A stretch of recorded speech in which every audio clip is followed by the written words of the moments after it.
Welcome to Now Let's Talk, the podcast with Vanessa Corwin and Kathleen Kahn, where we speak with our guests about the joys and challenges of life in today's world. Hello, I'm Vanessa Corwin. And I'm Kathleen Kahn. The effects of climate change on our planet go far beyond the melting of polar ice caps. In big cities like New York, where we live, the record-breaking heat waves this summer have many harmful effects on all aspects of our lives. To help us understand what's happening, Casey Ivanovich, a PhD student from Columbia Climate School in New York City, joins us. Welcome to the podcast, Casey. So let us start from the causes of this extreme heat. You know, I just have to say, I was watching the Olympics this morning from Paris, and I was watching the beach volleyball players who were playing in 94-degree heat and humidity, which means the temperature on the sand was like 100 degrees plus. And these guys were playing barefoot. So, Casey, what is causing all of this? Sure. So in general, extreme heat can be created by a variety of different physical mechanisms. And it really depends where you are as to how those mechanisms drive these individual events. It tends to be associated in the US with sort of high pressure systems moving in. If you can imagine when you're watching the Weather Channel, for example, you can see these H's and L's where the high pressure is moving in. And so when one of those systems sits in an area for a given amount of time, that increases the temperature in those locations. So we tend to think about things like the effect of the urban heat island. So we know that certain surfaces can influence the temperatures in a given location. So if you have a lot of asphalt, if you have a lack of trees and vegetation that are providing cooling effects, you can see much higher temperatures in cities than the surrounding areas. But of course, we also know that climate change is playing an important role as we experience more frequent and intense extreme heat in the present and future climates. We have this extra intensity added to the system due to continued climate change. Does that mean that it's not going to get better, it's just going to get worse, it sounds like? Especially explain, you just mentioned about the heat island, especially in the big cities with the asphalt. Can you talk about that a little? Sure. So in cities, we tend to have a lot more built environment. And so we have a lot of asphalt, there's less grass cover, there's less trees and vegetation more broadly. And the vegetation itself is doing this process called evapotranspiration, which is evaporating water into the gas phase. And so that has a net cooling effect. It's very similar to the cooling effect that we have in our bodies when we evaporate sweat off the surface of our skin. Oh. So that has a net cooling impact on the air temperature. But, you know, asphalt and steel, these very dark, impervious materials are also really good at absorbing sunlight. And so they also tend to heat up a bit faster than those other materials. So both of these are contributing to having higher temperatures in cities than surrounding more rural areas or even suburban areas. And so this influences as well the way that we kind of tackle these challenges in the city. We can plant more trees, we can increase vegetation cover, we can put green roofs on buildings, all to reduce these surface temperatures, as well as, you know, using surface materials that are different colors, that are made of different materials that can reduce the amount of radiation that is really held on to. So all this heat gets released at night, is that right? So that when the sun goes down, it doesn't really cool off that much. That's definitely part of the challenge. That nighttime heating is a very essential part of the equation, particularly for people's experience of heat stress. We know that if people don't get kind of respite from the heat overnight, when they don't have their bodies cool down, this is something that's really dangerous for people's experience of heat stress. So how does it affect people's health?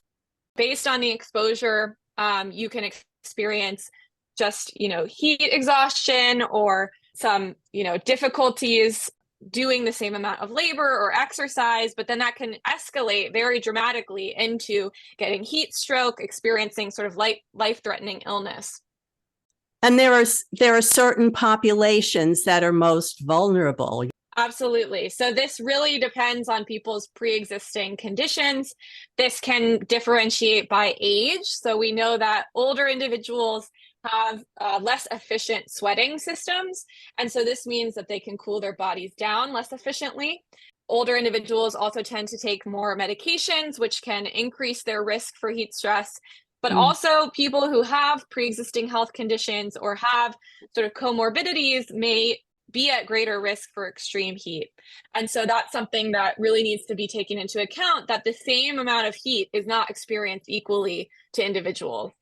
I'll go to the effects that we are seeing with infrastructure and increasing energy costs. People are obviously using more air in the evening.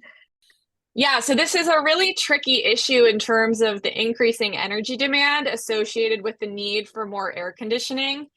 And this is obviously placing a higher strain on the electricity grid. I certainly have, lived in New York City in the summers where we get even push notifications on our phone urging people to turn off their air conditioning in the hours where we really need it most. So there's this really difficult relationship where the highest amount of energy strain on the grid is taking place at the highest temperatures, but that's also when people need their air conditioning the most to keep themselves safe.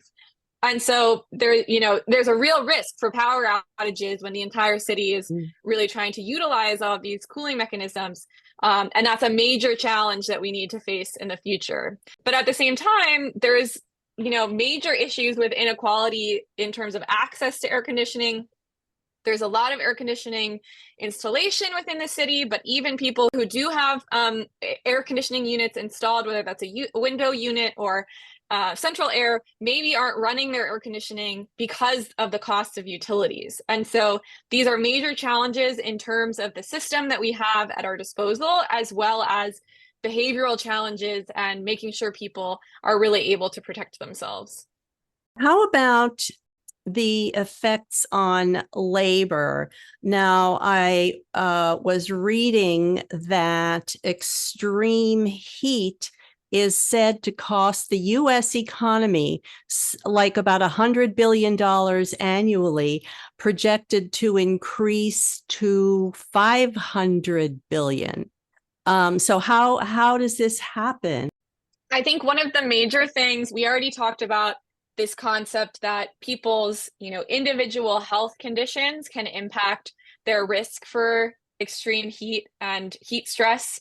But sort of the livelihoods that people have are also a major factor in terms of how they might be affected by extreme heat. So when we think about the best ways that we can use to combat the effects of extreme heat during a heat wave, you would go inside, you would access air conditioning either in your home, or maybe you would go to a cooling center. If that is more available to you, you might go to the public library, you might go to the movie theater, somewhere that's a large space that has air conditioning access. But if you're someone who's outdoor doing construction work or agricultural production, for example, that's not necessarily an option. And so you have to be outdoors. You oftentimes have to be in the sun. You can't even seek shade in some circumstances. And further, people doing this type of work are also incentivized to push themselves as far as they can so that they don't miss wages, so that they don't get penalized in some way from their employers. And so there are major, challenges in terms of ensuring that people doing outdoor labor during heat waves are really protected from all of these, physical hazards, but also just a system which really disincentivizes protecting oneself. And so, one thing that has been suggested is shifting labor hours earlier in the day. Maybe the sun isn't out isn't as strong yet. Maybe the heat hasn't really picked up to its full capacity, but that is also something that's very challenging to work into our existing systems, as well as ensuring the safety for all of these people doing really important work. You know, you hit a little bit on it before earlier in the conversation about what can we do to reduce the effects of extreme heat. You mentioned planting more trees and the grass on the roofs. What research is being done that can actually tell the people exactly what to do? And is using alternate energy like solar and electric cars, will that make a big difference? Yeah, so there's some really exciting work taking place to evaluate how effective these types of interventions are. Most of this work, to my knowledge, is taking place in laboratory settings. So trying to think about how changing what we call the albedo of a surface, essentially how much radiation is being reflected or absorbed, how those kinds of changes might influence the temperatures experienced on the ground, or how planting a couple of trees might increase the evapotranspiration and thus reduce the surface temperature. But I think that the exciting developments in this research field are really the case studies that can be done in a given location. And so saying in a place like New York City, where we're really actively working to increase the amount of tree cover within the city, can we measure what the average temperatures were in the summertime, and then as soon as we implement some of these changes, really get on the ground measurements of how that is translating to reductions in surface temperature so that we can then scale them up. Could you repeat your second question? Tell us about the difference in using alternate energy sources, such as solar and electric cars. Does that look like it's going to happen soon in the future? So we're certainly moving towards incorporating more of these green energy sources into our systems. And I think that this really touches on an important distinction between interventions that work to reduce emissions, so sort of mitigation efforts, and then interventions that work towards adaptation. And I think for the last couple of years, we talked as if these were two kind of separate games that we had to prioritize. But what we know is that they have to happen in tandem. So while we're working to reduce the amount of emissions associated with all of these different industries, including electricity production, we also have to work towards implementing these adaptation strategies that are really necessary immediately.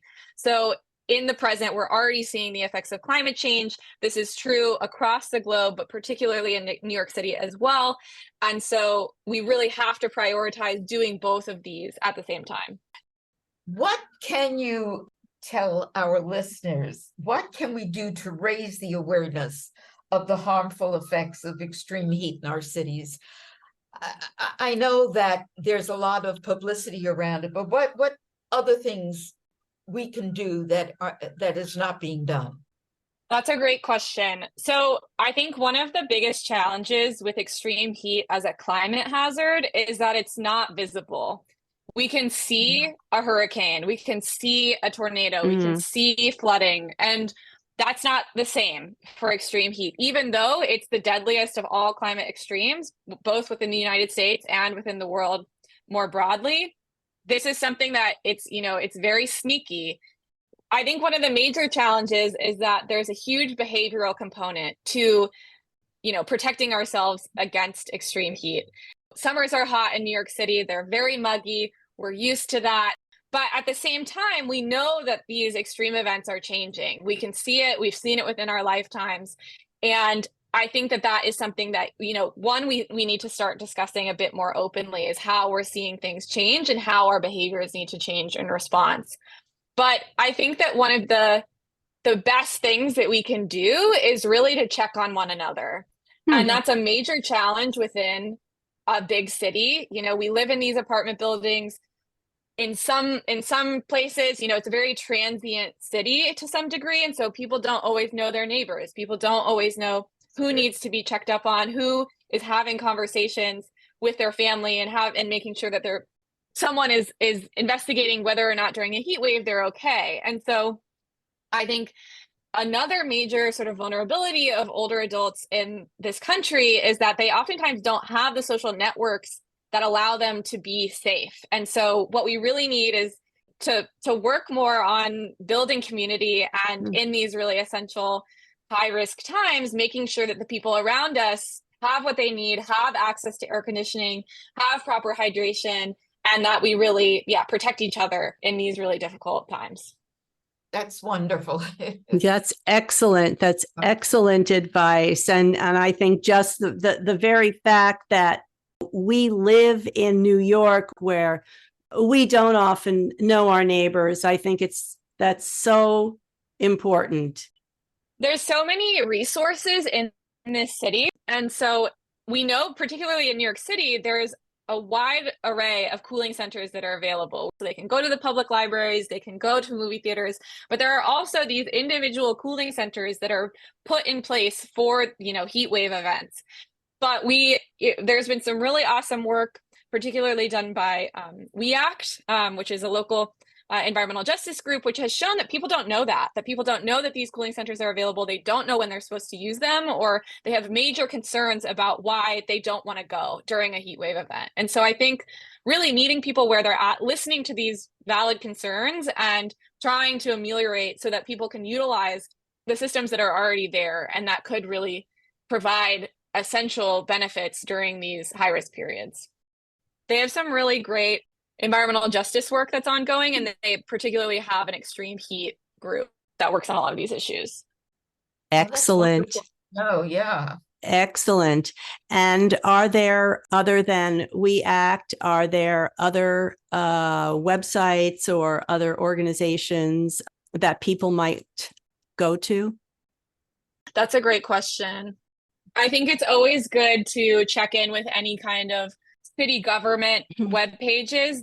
They're very active in terms of posting when heat advisories are happening or heat warnings are happening and giving advice on sort of what actions are necessary. But I think that is also another moment where we need to meet people where they're at in terms of, I even know that sometimes those warnings are very difficult to read. Sometimes, before I got into this field, especially, I didn't know what the difference was between an advisory, between a warning, and how the different actions would be necessary.